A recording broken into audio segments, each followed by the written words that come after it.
C'est la dernière sortie du grand format de l'actualité sur la télé Pacifique. Bienvenue à vous tous. Les bandits ont libéré l'adolescente Laura Erika J. Flores jeudi contre rançon. 3 morts et plusieurs blessés, c'est le bilan d'une attaque armée au carrefour Gérald de Bataille jeudi soir. 56 magistrats ont été nommés par l'exécutif, dont une dizaine au niveau des différentes cours d'appel du pays. L'Association professionnelle des magistrats se félicite des nominations fraîchement opérées par l'exécutif au niveau du système judiciaire. Providence, c'est le nom d'une nouvelle structure politique portée sur les fonds baptismaux. Ses dirigeants se proposent de contribuer au redressement de la Banque nationale. Et puis à l'étranger, un ressortissant français a été mortellement blessé dans les combats en Ukraine, ont annoncé vendredi les autorités de l'Hexagone. Restez branchés, les détails, c'est tout de suite. Si vous jugez que cette vidéo est intéressante, n'hésitez pas à liker et partager la vidéo. Et surtout, n'oubliez pas de vous abonner à cette chaîne et activer la cloche de notification pour ne pas louper aucune de nos vidéos. Si vous nous rejoignez maintenant, vous êtes sur la télé Pacifique, vous suivez Info Pacifique, le développement.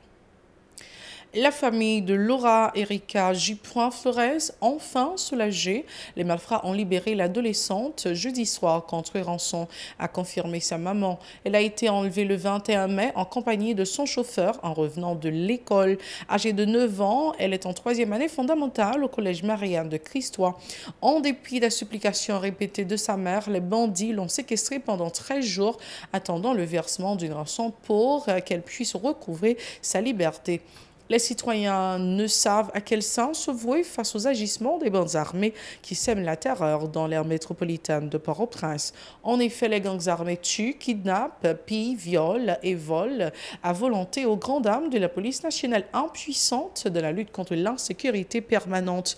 Amortissant, les autorités elles-mêmes fuient la colère des groupes armés bifurquant par Saint-Jude pour laisser ou regagner la capitale. C'est le cas d'une délégation ministérielle qui s'est récemment rendue dans le sud pour dissuader les syndicalistes du transport en commun qui envisageaient d'observer un débrayage pour exiger des mesures urgentes pour mettre les caïds hors d'état de nuire. Entre-temps, à Gérald de Bataille, on a appris qu'une fusillade a fait 3 morts et plusieurs blessés jeudi soir. L'exécutif a nommé 56 magistrats, dont une dizaine au niveau des différentes cours d'appel du pays, selon un document du ministère de la Justice et de la Sécurité publique en date du 1er juin et portant la signature de Maître Jean Fallière-Bazelet, directeur général du ministère de la Justice. Le secrétariat technique du Conseil supérieur du pouvoir judiciaire, CSPJ, a été formellement informé de cette décision, a confirmé Maître Jean-Robert Constant. Pour les juges, il faut indiquer que Maude Jean-Baptiste est nommé juge d'instruction dans la juridiction de Port-de-Paix, Jean-Gary Landy à Jérémy, Clégie Cola a été nommé juge d'instruction près du tribunal de première instance de la Grande-Rivière du Nord, Marie-Claude Origène Nertilus Petit-Gouave, Willens Derival Gonaïve, Ronnie Cerisier Ansavo, Immaculata Janice Jacmel, Yvelte Petit-Blanc et Gerta Elias ont été nommés juges d'instruction pour la juridiction de la Croix des Bouquets. Autre point ce journal, le président de l'Association professionnelle des magistrats, Martel Jean-Claude, a salué la décision de l'exécutif de nommer 56 magistrats au niveau du système judiciaire. Les mandats de nombreux juges étaient en attente de renouvellement depuis quelques temps. Ces nominations vont contribuer à une certaine amélioration par rapport au fonctionnement de l'appareil judiciaire. C'est réjoui Martel Jean-Claude, joint au téléphone par Esdra jeudi. Pour nommer, malheureusement, il a été annoncé nomination, mais pas de jamais retourné. Liste là à CSPJ, mais maintenant c'est des nominations qui fait conformément à avis CSPJ. Maintenant, c'est pas tout, malheureusement, c'est pas tout le monde qui est nommé, il y a des gens qui ne décident pas nommer. C'est pour ça que CSPJ a demandé l'exécutif là pour le balayer raison qui fait que gagner de monde environ une vingtaine qui n'est pas décidé de nommer. Non, pas du tout, non, nous n'avons pas de réserve, puisque l'organe qui est placé pour les études de dossiers et puis estimer que Simon qu'a nommé CSPJ et puis il fait travailler. Non, mais ça veut dire que magistrat ça pour le mandat défini, qu'on a un mandat pour permettre qu'il travaille, parce que le tribunal qui a gagné un des juges qui était totalement réduit, le tribunal ne peut pas fonctionner en plein régime. Providence est le nom d'une nouvelle structure politique portée sur les fonds baptismaux. Ses dirigeants se donnent pour mission de contribuer au redressement de la Banque nationale. Lors d'une conférence de presse vendredi, le secrétaire général du parti, Gesno, lui, a fait part de son désarroi en raison de la dégradation de la situation haïtienne. Pour lui, tous les citoyens doivent s'engager dans la lutte pour rehausser l'image du pays, trop souvent ternie et édulcorée par les luttes intestines. Écoutons-le au micro de Hirsch Rézi, les mots de les gens. Le problème, ça, c'est le problème de justice paysan qui est défaillante. C'est justice paysan qui est défaillante qui vient permettre que toute insécurité qu'on entendait, je ne dis là. Quelle est sécurité alimentaire, quelle est sécurité sur le plan de la vie humaine, etc. Tout plus gros problème paysan, c'est le problème de justice paysan. Nous-mêmes dans la structure Providence, nous venons avec une autre forme de justice. Ce n'est pas justice ça, je vais vous parler de la répartition des droits pouvoirs, que Montesquieu toujours dit, qui dit que le pouvoir exécutif, le pouvoir judiciaire, trois pouvoirs, nous faisons en sorte que, en deux structures et programme Providence, nous faisons en sorte que pour chaque pouvoir ça soit indépendant. Pour une parité avec l'autre, et pour chaque pouvoir ça dépend des têtes, physiquement et financièrement. Parce que payer à l'arrivée dans l'Italie à la aujourd'hui, c'est le fait que la justice n'est pas dépendre des têtes. Et tout, sinon, le pays qui a la justice, parce que la Bible dit nous, la justice élève une nation, mais le contraire, ça ruine la nation. Et bien dans ce sens, nous-mêmes dans la structure Providence, nous venons avec une autre idée. Répartition, pour nous faire ça, les répartitions de justice, pour justice pour tout haïtien, quel que soit mon nouillé, qu'on soit dans la section communale, qu'on soit dans quel que soit le rang social, ou de ça justice normalement. Le coordonnateur national du parti, Makan Dubrail, a aussi exprimé son amertume suite à l'état désespérant de la conjoncture. Le pays est laminé par une crise sans fin et apparemment sans issue, a lâché M. Dubrail, indiquant que son parti s'engage particulièrement au renforcement de la lutte pour la refonte du système judiciaire. L'impunité qui caractérise notamment la justice nuit pratiquement aux efforts pour instaurer un état de droit dans le pays, a laissé entendre Makan Dubrail, toujours au micro de Hirsch Rézi, les mots de les gens. Nous portons un nouveau parti politique pour le peuple haïtien qui relève Providence, qui est capable de retirer le peuple dans la situation. Nous sommes capables de faire Providence deux définitions. Une à dimension spirituelle et l'autre là à dimension politique. Là, on parle de l'État-providence, on dit que c'est un État qui fait intervention dans le domaine social, économique et politique pour améliorer les conditions de vie de chaque citoyen dans le pays. La première action de l'État-providence, c'est la mise en place d'un système de protection sociale. L'État-providence basé sur la valeur fondamentale, sur un principe de solidarité, le partage des pouvoirs, tels que dans le domaine agriculture, la pêche, etc. L'État-providence, c'est un État interventionniste. Il combat l'injustice sociale, le dumping social. Il contre toute forme de politique de marché non contrôlé, contre toute forme politique pesée sous ces discrimination, corruption dans l'État.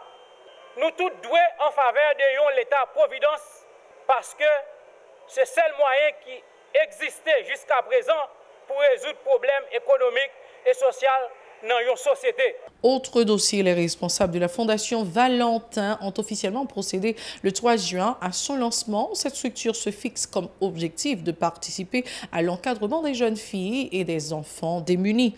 Marlika Valentin, l'une des responsables de la Fondation, a promis de se joindre notamment aux universités, aux établissements scolaires dans le cadre de ses travaux.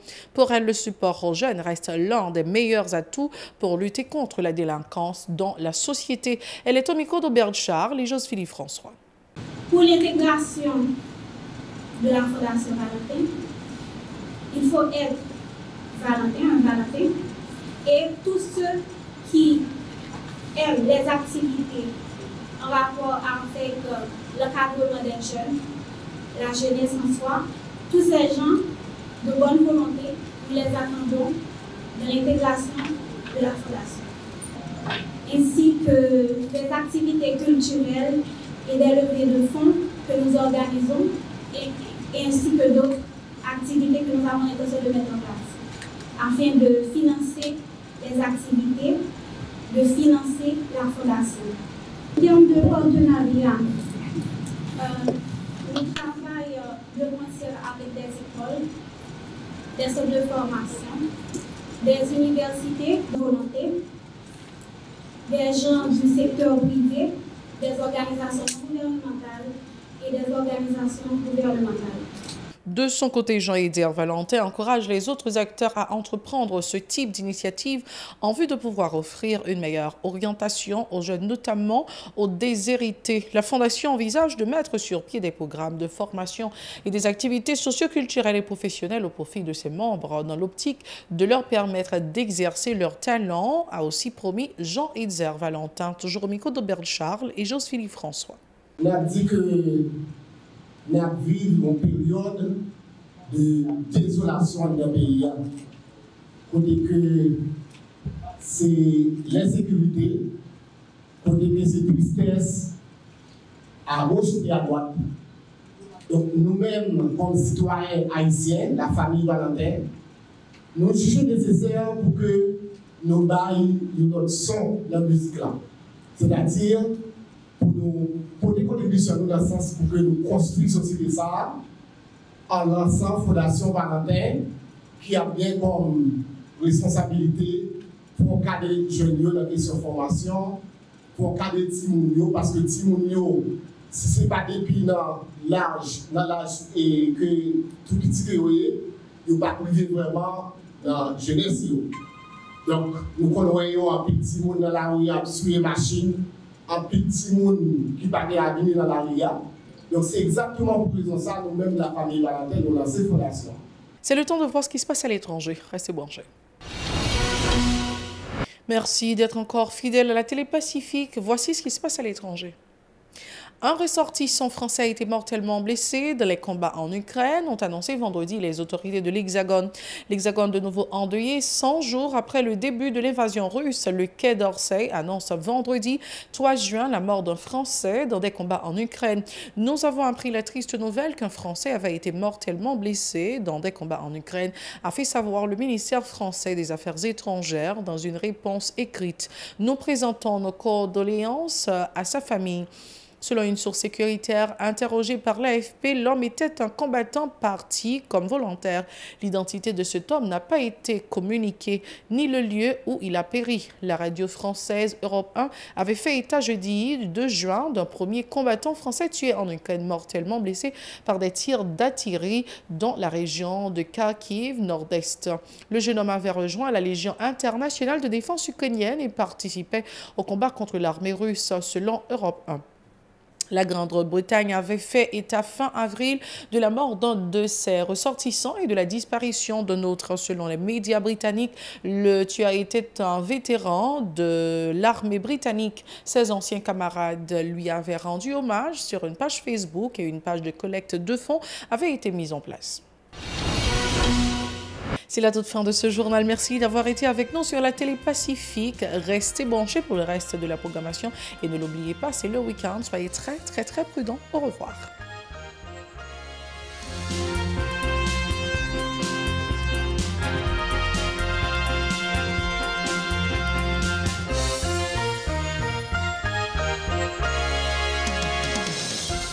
Si vous jugez que cette vidéo est intéressante, n'hésitez pas à liker et partager la vidéo. Et surtout, n'oubliez pas de vous abonner à cette chaîne et activer la cloche de notification pour ne pas louper aucune de nos vidéos.